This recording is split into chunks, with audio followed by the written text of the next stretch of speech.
Welcome to the deep dive. Today, we're taking a look at some pretty ancient wisdom. That's right, drawn from stories in the Dhammapada commentary. And our focus is really on the lessons, isn't it? About negative actions, the nature of them, the consequences, just looking at two specific tales. Exactly. We're digging into the stories behind verse 96 and verse 99, and the mission, really, is to unpack these sources. Figure out what they're telling us. Yeah, understand the stories, the Buddha's specific teachings in them, and maybe most importantly, what this ancient wisdom can tell you about, your own actions and their impact today. It feels like a journey into texts that are, well, historically quite distant, but the insights they have about why we do things and what happens next, it's surprisingly relevant still. Absolutely. Okay, so both stories we're looking at, they happen at Jetavana. Jetavana, that was a major monastery, right? Back in the Buddhist time. A really significant place. Yeah, a hub for teaching. Lots of important talks happen there. Think of it like a key location. Got it. So let's start with the first one, the story linked to verse 96. Who are we talking about here? Okay, this one's about an elder monk, a Thera. His name was Seyyasaka. Seyyasaka. And the sources say he was a student of another elder, Thera Seyyasaka. Now, Seyyasaka was apparently feeling something called anappirati. Anappirati. What does that translate to, roughly? Usually something like dissatisfaction, maybe discontent, a kind of spiritual restlessness. Okay, dissatisfaction. Yeah. And how did this feeling show up in what he did? Well, because of this feeling, he started repeatedly committing a really serious monastic offense. Serious how? It's classified as a sagadisisa. That's a heady category of rule-breaking for monks. Right. Things that need the whole community, the sangha, to get involved to resolve. Pretty major. Wow. Okay. And he did this repeatedly. Repeatedly. And here's an interesting detail the texts add. He was apparently prompted, or maybe encouraged, by his own teacher, Ludai. Prompted by his teacher. That adds another layer. So a serious offense, done again and again, possibly with encouragement. How did the Buddha react? Well, word got back to the Buddha. He called Seyyasaka in, asked him if it was true. Seyyasaka admitted it. And the Buddha, well, he strongly criticized him. Called him a foolish person. Mogaparisa is the term for doing something so grave, so inappropriate over and over. Foolish person. That really lands the severity. What was the core teaching that came out of this whole situation? The fundamental point the Buddha made was that actions like this, especially repeating a serious offense, they inevitably lead to suffering, to dukkha. Suffering. Right. And he was clear. This suffering isn't just, maybe later.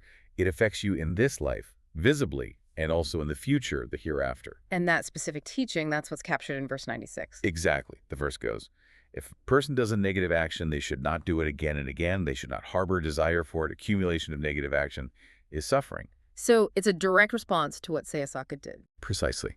The idea is, if you slip up, if you do something negative, even once, the key is immediate reflection. Recognize it's harmful. And then the crucial part. Don't do it again.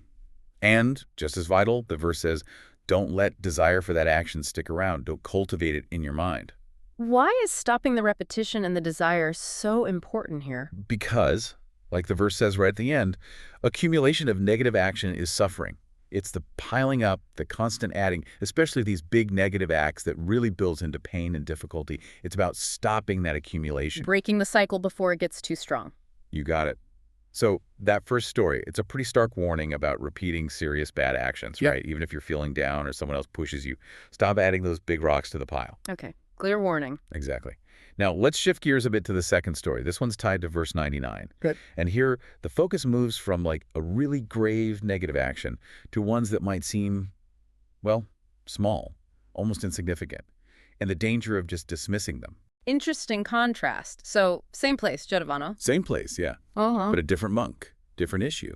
This story features a monk who was just careless, habitually careless with his stuff. His stuff, like what? His monastic requisites, things provided for monks' beds, chairs, sleeping mats, that kind of thing. Okay, seems pretty minor compared to the first story. What was he actually doing wrong? He'd use these things outside, maybe in a courtyard or under a tree, and then just leave them there. Didn't put them away properly in the designated storage. Just left them out. And what happened because of that? I mean, it sounds like small neglect, but... Well, the consequences were real. The sources say the items got damaged, left out in the open, they got rained on, bleached by the sun. Okay. and even damaged by termites. So real tangible damage from just not putting things away. Did the other monks notice this pattern? Oh, yeah. They saw it happening, and they tried to, gently nudge him. They'd say things like, "Friend, aren't requisites supposed to be put away?" Just a friendly pointer. Seems reasonable. How did he take that advice? He completely blew it off, just dismissed their concerns entirely. Really? What did he say?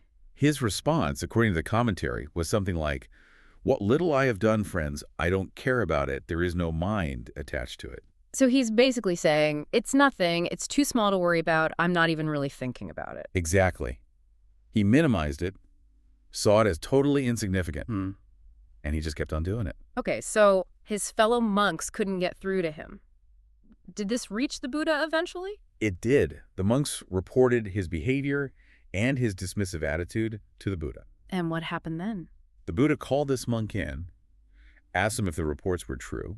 And again, the monk just minimized it, said something similar like, "What is this, blessed one? What little I have done, I don't really care about it." Still didn't see the problem, even with the Buddha asking. How did the Buddha handle this dismissal of small stuff? He told him straight up, this kind of carelessness, it's just not proper for a monk. It doesn't matter if he thinks it's small. And then came the key teaching.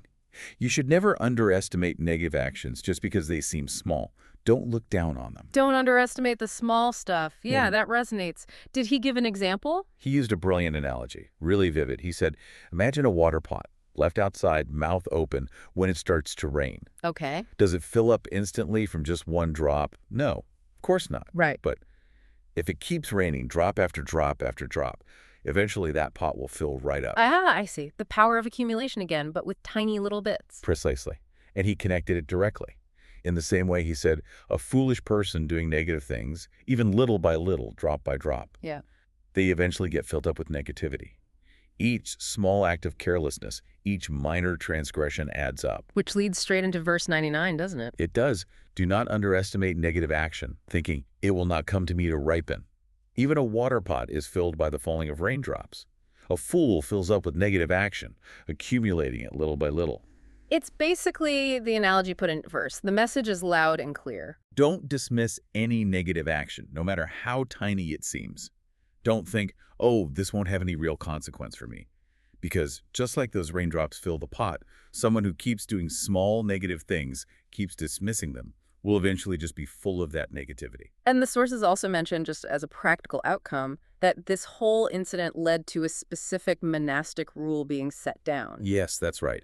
The Buddha actually established a formal training rule about handling bedding and resting places properly, about not leaving them out like that. It shows that even these small behaviors were considered important enough for a specific guideline. Okay, so let's pull these two stories together. We've got the first one, Seyyasaka, warning about repeating big, serious offenses, especially if there's desire involved. Right. Don't keep doing the big, bad things.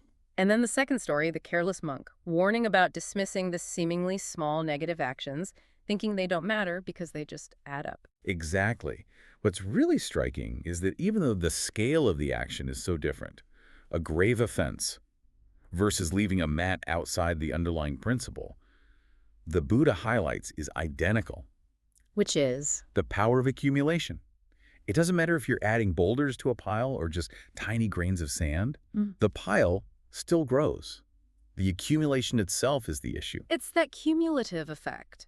Don't keep adding the big stuff out of desire or unhappiness, and don't ignore the small stuff out of carelessness or thinking it's trivial. That's the core message. And this, I think, is where it gets really relevant for you listening now. How often do we do that?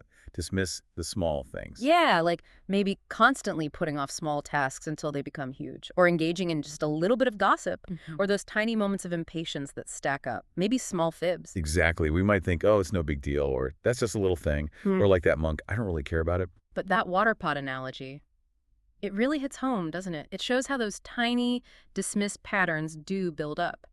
That monk's problem wasn't one instance. It was the pattern he refused to see. Right.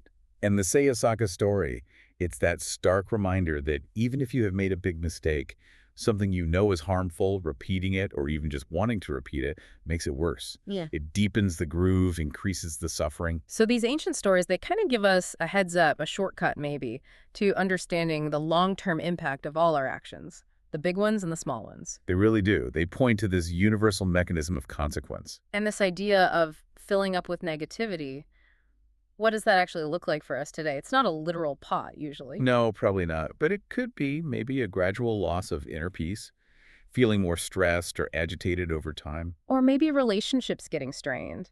Because of all those little neglects, those tiny moments of unkindness adding up. Definitely. Or maybe people just don't trust you as much because of accumulated little dishonesties. Or just that feeling of weight, carrying around stuff you haven't dealt with, and you keep adding more little bits to it. It really makes you think, how do we get better at noticing both the drops and the rocks in our own behavior? And what actually motivates us to stop adding to that pile, whatever it looks like? Well, the sources themselves hint at it, don't they? They talk about reflection, pappvekkhva, and consciously deciding not to harbor desire. Exactly. Yeah. It points towards awareness. Yeah. And intentional effort, consciously seeing the action, seeing its potential to add to the accumulation. And then making a choice. A choice not to repeat it or not to dismiss it. Yeah.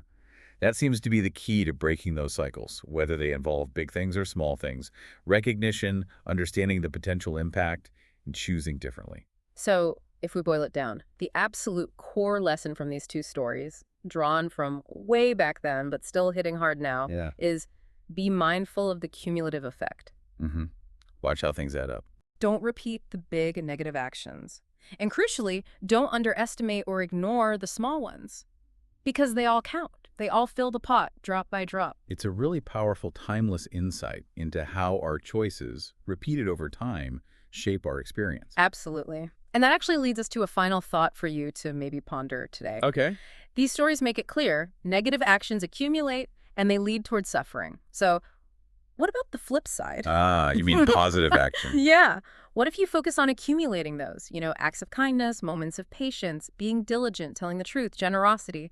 Do they accumulate too? That's a great question. And if they do, what kind of pot might they be filling up? What might that accumulation lead to? Just something to think about as you go about your day.